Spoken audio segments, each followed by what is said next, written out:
Good day, Ma'am MJ. I am VJ Dranosoyman Base 93. So, for today, yes, I'm going to present my final activity 6, which is a lesson 28 Arduino RFID system. So, let's proceed. So, first things first is I'm going to explain the code itself, the given code. So, okay, let's proceed.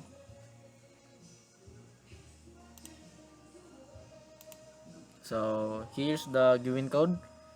So, we include a library SPI.h, also MFRC522.h, then wire.h, liquid crystal I2C.h. Then next is we define SS pin 10, also define RST pin 9. So in this case is mo ni atong RFID pins, then mo ni ang pins that we connect sa atong RFID module is DA, SS, and reset. So the next is the defined relay pin 3. So mo na siya kay, in this case is mo na siya tong relay servo pin. Then also is mao po na siya mo control sa atong sa relay or servo pin, servo para sa for our door lock or door lock and unlock. So let's proceed to the next. So MFRC 22 RFID SS pin, RST pin. So in this case no is to create an instance says, then also it creates RFID objects to communicate sa tong Arduino sa RFID reader, and then also liquid crystal I2C LCD. So create LCD objects, then 16 columns, 2 rows, then 0 to 7 is mo na atong I2C address sa LCD. Then the next one is void setup. So serial begin 9600. So start a serial application to see debug message sa tong in our serial monitor. Then the next one is a pin mode. Pin mode relay pin output. So it is we set a relay pin as an output sa tong Arduino to control this one. And then digital write relay pin low. So default state like lock relay off. Then next is LCD init. So initialize an LCD display, then LCD backlight on the backlight for our LCD and to see the display, of course. Then SPI begin. So initialize RFID. So like we start an SPI communication to use our RFID module. And then next one is LCD set cursor 00, then LCD print access control.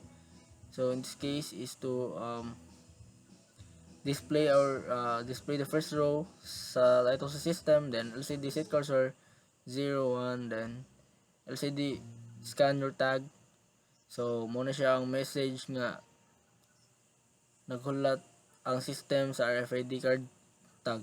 Then of course, then serial print line, then system ready, then scan your tag. No? So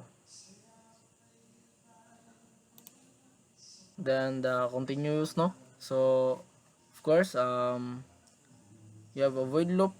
So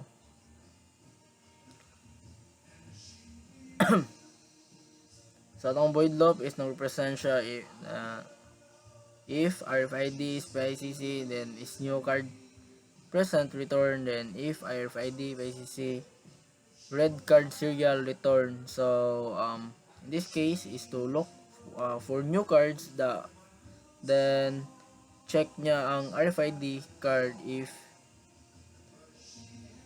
the all, and then kung wala is mix it lang sa loop. Then